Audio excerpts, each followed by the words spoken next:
What's good, everybody? We are back. This is episode 4 of the Wright Quallity. Hope everybody's doing all right. Everybody doing well. Yeah, man, we're back to keep talking sports and keep talking these playoffs.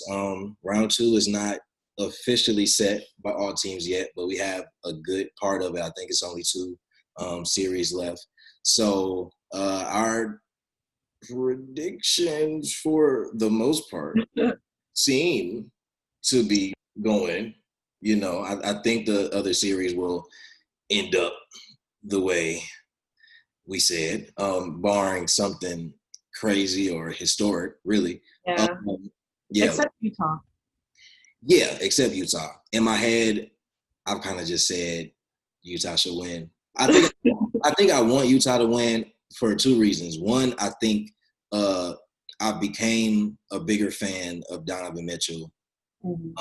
Not only in the midst of the bubble, but also in the midst of what he did prior to the bubble in terms of the social justice movements and everything. I think a lot of statements he made in the bubble as well in regards to that was something that just made me a personal fan of his. And I've always been a fan of Mike Conley. I've always loved Mike Conley as a point guard, and I love that addition of him last year. So I was always excited to see what they were doing, and it's nice to see them doing that without Marjanovic.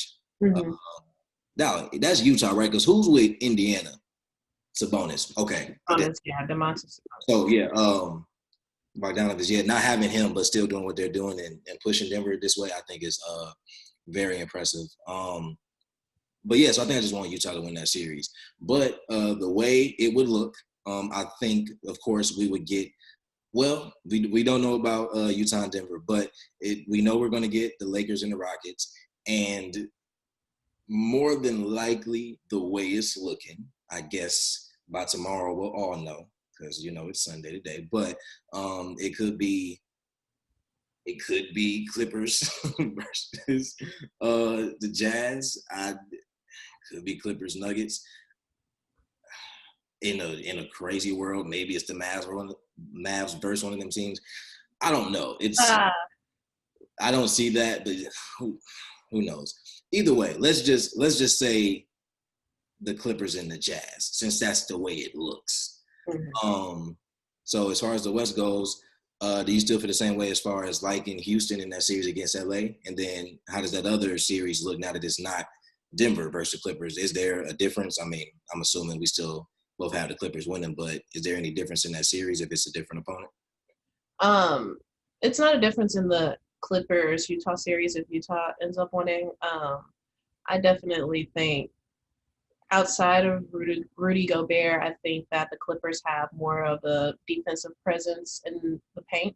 Yeah. Obviously, you got the dogs and treads. You got Marcus Morris down there. He's not a punk. And in terms of the Rockets-Lakers, no, I'm not changing my pick. I still got the Rockets. I think with Russ coming back, he had the rest. Yes, sometimes that's detrimental, but we're talking about Russell Westbrook, who, came back from – he was at OKC. He tore his ACL, and then he became an MVP. So stuff like that obviously does not stop Russell Westbrook. And I think that, he has something to prove against LeBron and the Lakers. He's going to use that as a stepping stone. For and sure. That's scary. He wins that going into the Western Conference Finals. Whew, that might be a finals appearance. Listen, I don't know. No, but I don't want to. I mean, I'm not a huge fan of either team. Like, I respect both the Lakers and the Rockets, obviously, and they obviously have talented players, but those are not my teams. But the Rockets, to me, they have proven that small ball works. So I can't sit here and say that that's going to be the reason they don't win. I think, again, what it usually comes down to is, okay, it's game time. It's game 5, game 6. It's a deciding game in the sense of the swing of the series. James Harden, where are you at? What are you going to do? And past your individual performance, how are you going to rally your team? That's what I want to see. But I think a good dynamic is, I think Russ is the leader that Harden is. And I'm not calling Harden a bad leader necessarily, but Russ is a different type that I feel like will get out of the team what they may need to get over the hump. But again, I don't think LA ran into this same problem with Portland. Melo had a great year. So I'm just happy Melo had the year that he had, Yeah. like the first round entrance. Let's leave it there. But I think they didn't have the same issue because they were much bigger than Portland, and Portland wasn't as deep. So even though, LA did have trouble kind of guarding their guards and had to really switch up their defense to do so, I think it's a completely different monster when you talk about James Harden and Russell Westbrook, because they're not their team is built completely different. They play completely different, and they are going to force LA more than Portland did to be on all cylinders. And one thing that I've mentioned and one thing I've noticed is that LA is a team that cannot afford to not be on all cylinders moving forward. Absolutely. Absolutely. Because in last night's game where it was just CJ and Melo, okay, so it was just CJ and Melo, and LeBron, he kind of put the team on his back for the time being. Yeah, AD got his stuff together, but it's like you can't play just one half of basketball, especially running up on Russell Westbrook and James Harden. You know what I mean? And like you said, I feel like Russell is a different type of leader, and that's going to take some of the pressure off of James. Yeah, we haven't seen James perform in the playoffs, but that's when he's had CP3. And it's kind of like with that dynamic, we've heard whether or not they were clashing heads and things of that nature. I don't think Russell would allow that. I think Russell, like you said, is a different type of leader, so that allows James to hone into his own game. And I think that's going to be really different with the Lakers, and it's going to be difficult because when you have Danny Green and Kentavious Caldwell-Pope not pulling their own, that's a problem. Yeah, and two things I want to say that. The first thing being, I think what's really dynamic about Harden and Westbrook that people aren't mentioning is that in comparison to Harden and CP3, CP3 is a true point guard, meaning that even if he doesn't score, he still wants to move the ball, which means Harden doesn't get to be Harden. The difference is Harden and Russ are virtually the same player. So in their minds, it's a trade-off, like, oh, he gonna go or I'm gonna go. It's not one of them trying to dictate how the other plays and trying to change their game. And I think for both of them, that helps because not only do they already have a mutual respect, but because they're okay playing like that, they may run into some of the leadership issues that Harden and CP3 did. Right. I would even argue that this team, considering that they want to play this way, this team is better and constructed better than the team that has CP3 and Capella even and all of that. And then the other thing I was going to say back to the Lakers. So in game one against Portland, Portland won that game by 7, and the Lakers only scored 93. We all know about the Lakers' woes, but Portland didn't have a great game. At all. And so I remember I was talking to somebody, and I was saying, LA can't afford to do that. Like, LA can't afford for those players that are supposed to step up. And I think somebody was making an argument that a third is going to come from somewhere, whether it's Kuzma, KCP, Danny Green. I said, that's cool. But understand, when you're talking about a Houston team that don't do nothing but chuck threes anyway, you're talking about a Clippers team that's deeper than y'all, you can't do that. You can't afford to not know who it's going to be. And honestly, I know like Kyle Kuzma is on a lot of people's radar, but I don't trust him. Because yesterday going into halftime, Kyle Kuzma was, I believe it was 2 for 8 from the field. That's not going to cut it. I'm not a huge Kuz fan, and not because I don't think he's talented. He hasn't done anything. And I mean, I feel like even last year, that maybe would have been, to me, the prime time to see what kind of asset Kuzma really was versus who they gave up. You got to think, again, I think people have brought this up before, they chose to keep Kuzma over Lonzo, B.I., plenty of players. So you clearly are here because they want you, but I got to see that from Kuzma moving forward. But I think could you imagine if they chose B.I. over Kuzma? Look, I might be a Lakers fan.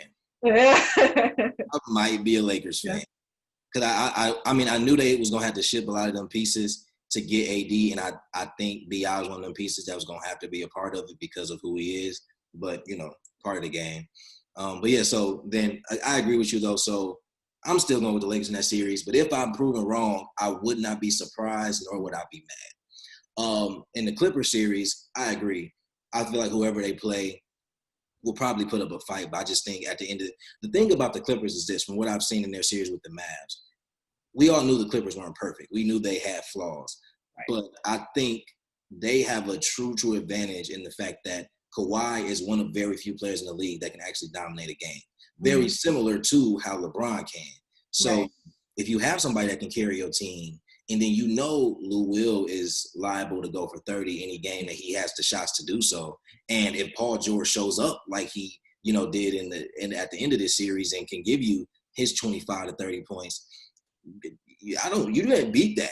Like if Kawhi averaged 30, it averaged 30 this series. So if he's doing that, if PG is averaging where he's supposed to be in his 25 to 30 range, and then you got your bench players doing what they do. I mean, it was funny that in both the game 5 for Clippers, game 4, I want to say for the Lakers, they had very similar games. If people watch those games really closely, in terms of it was like they didn't miss shots. Like that's how great of a game they had, and they both look unstoppable when that's the case. So I think it'll be really interesting if they do end up meeting in the finals, conference finals, how those games are going to go, because I think it's going to come down to who else can produce beside the people you expect. And I think that's the difference in the Clippers and the Lakers for me is outside of AD and Bron, I don't know who to expect it from. Whereas on the Clippers, I can expect Lou Will to get buckets. Yeah. I can expect Marcus Morris to get buckets. I can expect Montrezl Harrell to do what he does always.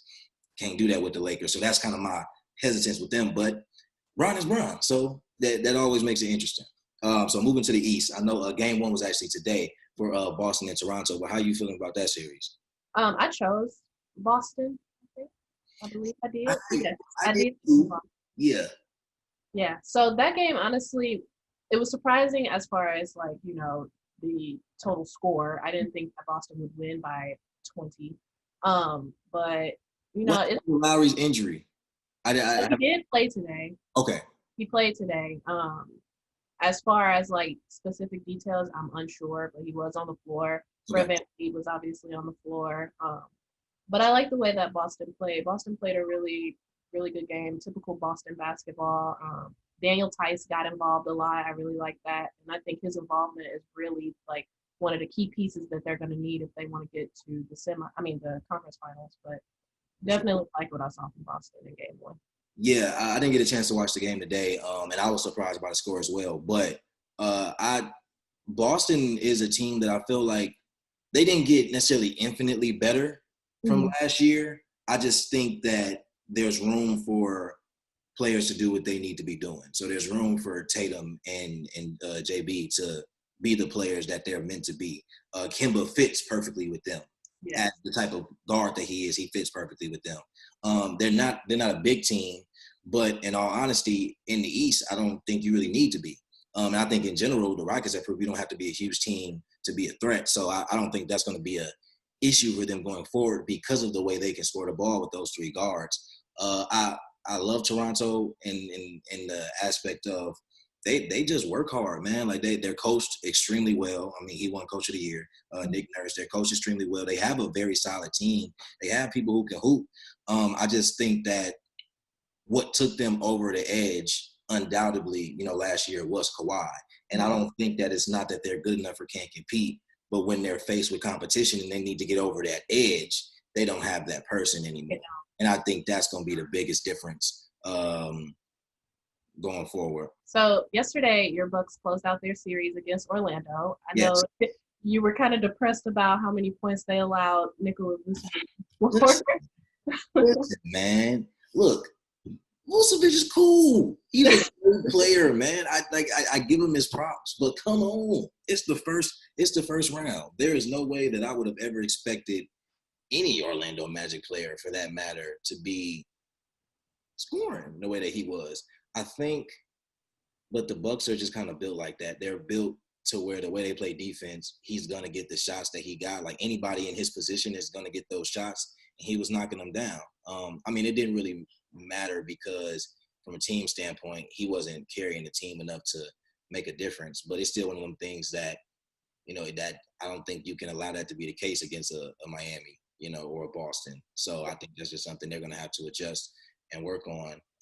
But I think even losing that first game and kind of having to deal with the scrutiny to a degree was good for them and needed, because I think if they didn't know, I hope they know like they're going to be tested, and they're going to be challenged in a lot of ways that are different than challenges they may have faced in the regular season. So it'll be interesting to see. But yeah, I'm glad they closed it out, and I'm ready for us to get into this next round.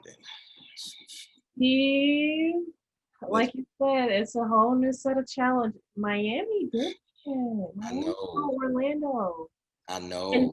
And if Vucevic is averaging that, I'm scared of what Bam Adebayo is going to be able to do. Who are you telling? I'm scared. I'm scared for y'all. Bam is way more deadly than Vucevic is on so many levels. So it's like, and I look at the fact that, again, I mean, yeah, I've gotten to the point where Giannis is not going to be the problem. Giannis is going to average over 25. I'd argue that he's going to average 30 regardless, even against a very good defensive team like Miami, because he's going to get his shots and get to his spots. Middleton, you have to be Robin. You have to. There's no other way around it. You have to be averaging 20 to 25 points a game. You have to have an impact on the game. You have to be able to go on runs yourself. Bledsoe as well. Like Bledsoe, you have to do more. We need to see a solid 15 to 20 from you easily. Where it's an impactful 15 to 20. You need to be facilitating. You need to make sure the team is getting involved. And I think that's probably the biggest hole in Milwaukee as a team, is that they don't have a true facilitator. Giannis is their facilitator, which works because that's how the team is constructed. But it kind of hurts when, what are you paying Bledsoe that money for if he can't be the facilitator, if he can't in itself dominate a game to a degree or control a game. So that scares me to an extent. I knew Miami was going to be a tough out from jump. I honestly didn't want to see Miami until the conference finals, if possible. But I mean, I don't think I really would have wanted to see either of these teams before the conference finals, who we will end up facing anyway. So I think for me, players just got to show up to make the series interesting, to see just who can be the better team. But I think if you get to a point where Middleton doesn't show up, Bledsoe doesn't show up, or your Brook Lopez's don't show up, it's going to be a bad series for my team if them boys don't come together. I think a lot of what we talked about when it came to if the Lakers face the Clippers in terms of who's going to show up outside of AD and LeBron really applies to Milwaukee. Like, who's going to show up outside of Giannis himself. Yeah. Because the Heat, they have a lot. Like, even if Tyler Hero doesn't have a bad game, even if Tyler Hero does have a bad game, Duncan Robinson can step in. If Duncan Robinson has a bad game, Goran Dragic could step in. It's a lot. Like, their guard play is crazy. Then you've got Iggy. You've got Jay Crowder. I love Jay Crowder's game. I think he's quiet, but he's still a dynamic player that impacts the game greatly, a tremendous amount. And then we haven't even touched Jimmy Butler yet. We haven't talked about him. So it's the craziest part about Miami is that when you talk about the team, Jimmy is rarely the first piece that you talk about. I mean, right.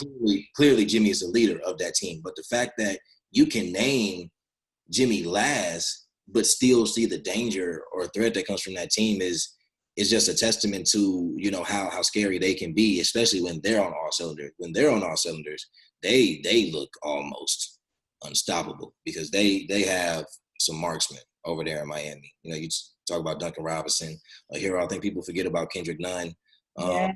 Definitely had a great rookie season. Is in the running for Rookie of the Year.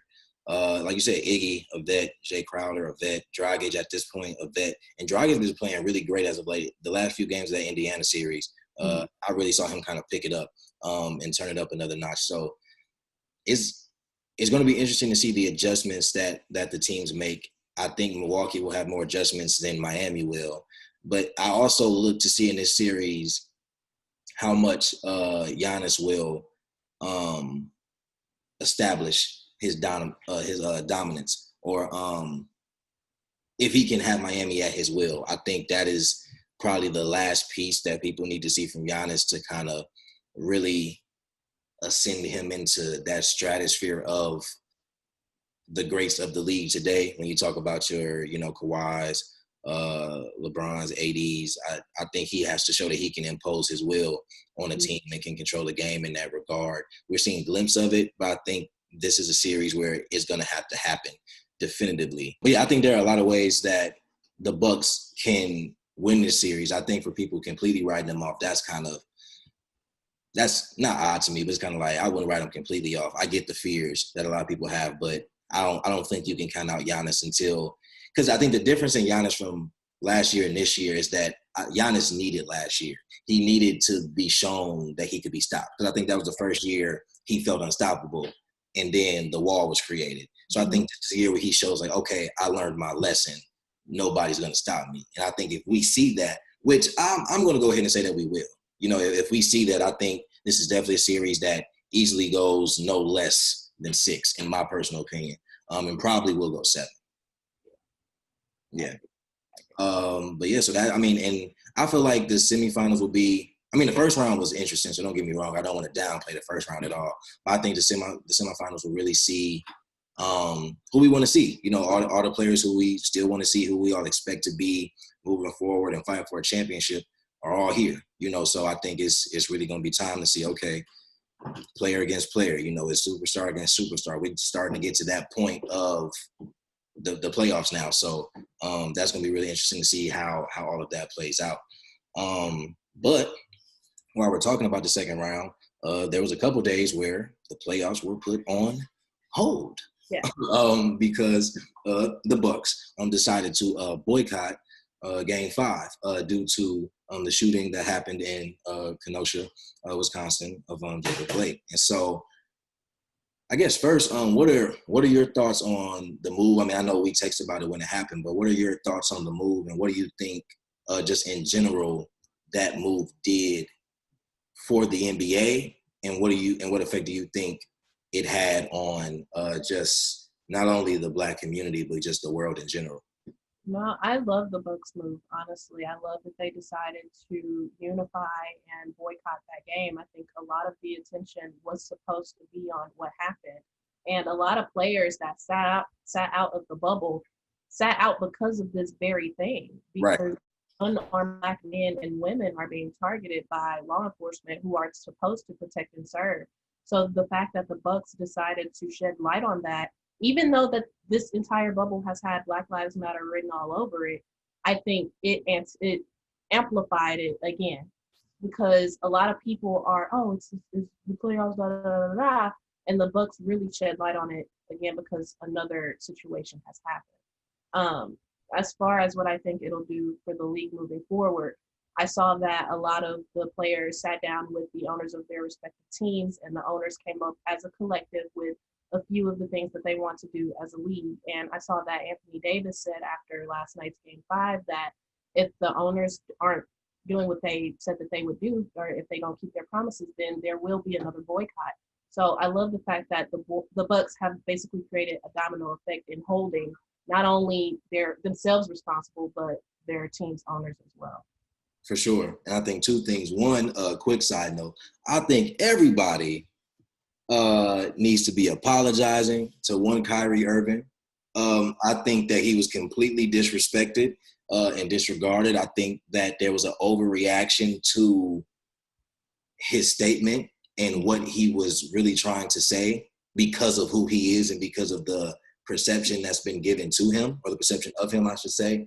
But this is what he spoke about. This is the reason he's not in the bubble. And one could only imagine, if he had actually came and if that would have made a huge difference, with him playing for the Nets or not. But regardless, I think we have to get out of ignoring what players are trying to say because of a perception around them or because we just want something back. Like, I think got to a point where people wanted basketball back so bad. And since the opportunity was presented, players who didn't want to play were selfish or wrong thing about themselves or just were deemed as, being off the wall.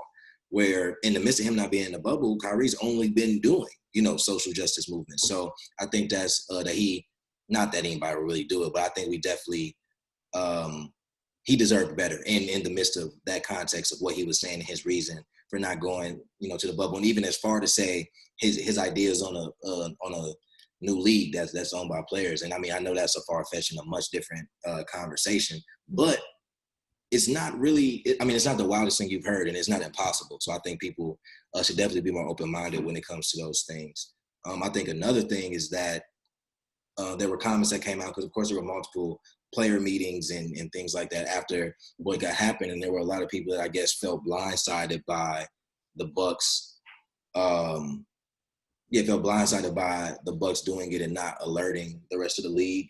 And I think like my stance on that was I can see where the league feels like, if this was going to be something that's going to be done, it should be a unified front and not, more of a domino effect. But also at the same time, you can't tell a team that's been, hitting their backyard, with something like this. Right. Fine. And especially if it's true that they didn't really make this decision until right before the game. And I believe that. I believe that to be true because had they known, they have no reason not to alert their owners. And I feel like if one of their owners came out and said that, I didn't know that they were going to boycott, but I stand behind my players. So if the owner himself can be okay with his players making a stance like that, I don't understand why the Bucks would have to be under such scrutiny because, like you said, you can't plan for something as tragic as what happened. You know right. what I mean? Yeah, I think like branching off of that, to hear that, players felt like that, but then to hear, the Clippers and the Lakers, didn't want to finish the season, and then to hear some of LeBron's comments, or let me rephrase it. So to hear what supposedly his comments were, because nobody heard or had seen footage of them coming from LeBron. But I mean, given the sources, I don't think there would be a reason to lie about it. And it didn't seem extra malicious, but again, the tone of what he was saying in terms of referencing to the players beneath him or, things of that nature. I mean, we get that Bron is King James. He's the face of the league. He's all of that. We understand that completely. But in the same breath, it's kind of like, man, you have to be extremely careful and tone that line because these still grown men you're dealing with. Like, exactly. Younger than you, you in year 17, yes, you're King James, you're all of that. These still grown men you're dealing with who don't have to be beneath nobody. And I'm pretty sure there's a lot of men in general, but players who don't feel like they're beneath you. They respect you, but they in this league for a reason too. And they want the same thing that you want. So, when you start applying stuff like that, you can kind of start to lose, your pull as an elder statesman in the league, I believe. But I know we had talked about it. I know you had some thoughts about it. So what do you have to add to just the idea of his tone more so on what he was saying and just how you feel about the message he may be giving off in general? No, you really took the words out of my mouth. You can be someone's mentor, but you don't have to belittle them in the process. Saying things like beneath me, what do you mean I'm beneath you? We're in the same room for a reason. I made it here just like you did. Like exactly. The amount of years you've been here does not matter because at the end of the day, I'm in your face and we're having the same conversation because I got here for a reason just as you did. You can't use words like beneath me and you want to be, like you said, the statesman of this league. That's not how that works. It's not how it works. And I think the biggest thing is that I feel like Bron knows that. Like I truly believe like Bron knows that and he knows better than to even say something that would imply that. But I also feel like, I mean, Bron's in a tough position because Bron is in a place where he is one of the oldest players in the league now, if not by age, by experience, if anything. And I think a part of him truly feels like there's a lot that he knows and understands just about the league in general than other people, which is fine. I don't think many people would argue, but I still feel like it's in a way, it's kind of like you have the voice, yes, but it's not a requirement for you to speak on every single issue. Like, you can speak on the boycott, you can speak on as a league, as a brotherhood, what y'all are going to do. But past that, there shouldn't really be any talk about what you're doing for players. Like, you got the NBPA. Like, they doing what they supposed to do for players.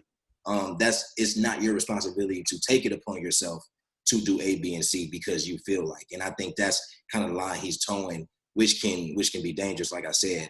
At the end of the day, I think it's a statement that, will pass over in a couple of days if it hasn't already. But I still think it's something that knowing Bron still has a couple years at least, in this league, I think he doesn't want to get to a point where by the time he's moving out, he doesn't really have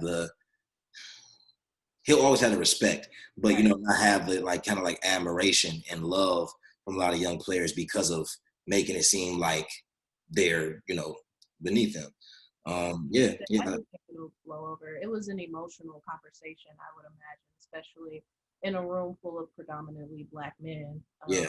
And talking about something like this that seems to be a topic almost every week. It's sad, but I feel like, with the emotions high, it probably hit a little different when he was using words like that. Yeah. It'll blow over. For sure. Yeah, man. Well, I mean, that's all we got on the league for right now. But there still, it's one thing that we always have to do. It's a moment of clarity because why? My moment of clarity is it's like it's serious, but I'm trying to pose in a way where it's not like trying to harp on something that's kind of like a downer. So we look at Paul George's comments after game, 5, where he returned and basically showed up. And he spoke about mental health and spoke about the bubble getting the best of him and, basically him being in this dark place. And my thing is I will never, undermine or undervalue mental health whatsoever. So I wholeheartedly believe that, he definitely could have been going through something. Or that, he did go through something, as he said, that maybe affected his play. That's all possible and that's all valid.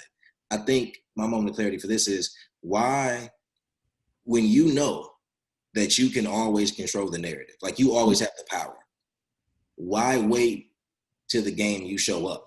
Like you heard people talk for 3 games and you waited till the game you show up to say, oh yeah, well, I'm back. But basically what happened was I was going through this and I was in this dark place.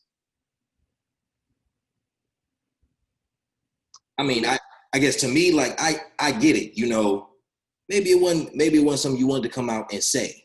Mm-hmm. Then don't say it if you get back to normal. And that's not to diminish the triumph in it, but at the same time, like, if you're gonna let it be. Don't just mention it when you do good, because then when you play bad again, now all of a sudden you got an ice pack on your shoulder, and now it's something else. Now it's something else. The reason you was playing bad, but when you playing good, it was about you coming out of this dark place. And again, it's not to undermine, it's not to make it seem like he was lying, but it's like, just be real the whole way through. Like, if you dealing with something in games 2, 3, and 4, you should have been like, I don't know what's going on. I'm trying to figure some things out, this, that, and third, and just let that be it, as opposed to making up excuses, having a good game, and then it's like, this is what was going on. It's like, it could have been what's going on. Cool, but just be real, be upfront about it. And I don't know why players tend to do that, especially top players. LeBron has always been somebody who tries to control the narrative in the sense of letting certain and specific information out at certain times to not get sympathy, but more so to explain why this was happening or make it seem like he was fighting through so much. I mean, as athletes, y'all fight through so much already. We already give y'all that, people who are true fans and understand to our best extent what y'all go through. So it's like, why try to pad it? Why try to make it fit to where you still do no wrong? I don't get why athletes feel the need to do that. So that's my moment of clarity. Yeah, I get where you're coming from, because when Paul George came out and said that, and like you said, not to undermine what he was going through, I'm sure the bubble was a change. It was a change. Yes. It was a change. But what came to mind is when PG and Patrick Beverly were under the Bleacher Report's comments, basically calling Damian Lillard, you know what I mean? Stuff like that. And like you said, LeBron, when he was in that, I think it was after game 1 of the finals, or game, they were down bad in the finals against the Warriors, and he was like, oh, I'm broke. Remember that? He did the same thing with his groin last year. He was sitting out, came back and played, and then said, but then had his trainer come out and say, he really shouldn't have been playing. Why? Why, Brian? Why did you play then? If you weren't supposed to be playing, what was you proving? Y'all was out the playoffs anyway. Why? What you proving to us? Like that's my big thing. What you proving to us by having certain things come out at a certain time? Mm-hmm. But yeah, what is your moment of clarity? So my moment of clarity has to do with Bron. Okay. 17 years in the league, and we've never seen him in a dunk contest. I think that's one of the biggest robberies of You scared, bro? You scared? Like, was you scared? What was that? And I'm mad because there was no reason in between from, put it like this, there was no reason from 03 to 10, really your entire first stint in Cleveland. I'll even give you the first title run if maybe you felt like after that and you was making serious pushes toward the title, you ain't want to be concerned with the dunk contest. You had 4 seasons. You was young. You was the highlight reel everybody expected and wanted you to be. Yeah, are you scared? You could have beat Nate Robinson. Yeah, I was just about to say the Drill Green cupcake dunk. He could have beat that. Come on, and those aren't bad dunks at all. But it's just like, no. You're at the between 03 and 07. You are that's literally 18 to 22. Mm-hmm. Now that may not be your physical prime, but what I'm sure you could have done in a creative. Right. Just like that, especially at that age. Come on, man. You robbed us. You robbed. You fake. You fake, bro. Fake is you don't appreciate us fans. You really don't. Honestly, if you really look at it, all the stuff you be saying about fans is BS. I don't want to hear it. Because he would have gave us a dunk contest if he cared. No, I'm kidding. I'm sure King James really does appreciate us fans. But yeah, that was my moment of clarity. I just want to know why. Yeah, that's real. I think that's one of the things that. Yeah, I think that's one of the things that will always go down. Why? Because he never really had a reason. He never had a reason for not being in it. I've never heard a reason. He would always be like, I might do it, y'all. I might do it. But he never really had a reason as to, well, I'm not doing it because of A, B, and C. Yeah. Trash. Hopefully we see Bronny in one. I think it could happen. I'm excited. I'm excited to see what Bronny's career looks like moving forward. Zaire, too. That's a random side note, but I am really interested to see what happens with him. But man, until next time, it's another week of playoff games, another week of, hopefully potentially seeing, players make their mark, new players make their name and the stars, solidify their space. And we can't wait to talk about who's showing up, who's not, and how the series look, after 3 or 4 games, I believe. So, man, if no other comments from you, Miss Wright. Nope. Just be sure to interact with us. If you want us to talk about a specific topic, let us know under in the comments on Instagram, Twitter, YouTube, whatever, and we will definitely touch on it. All of that, what she said, I second it. And until next time, y'all. Peace.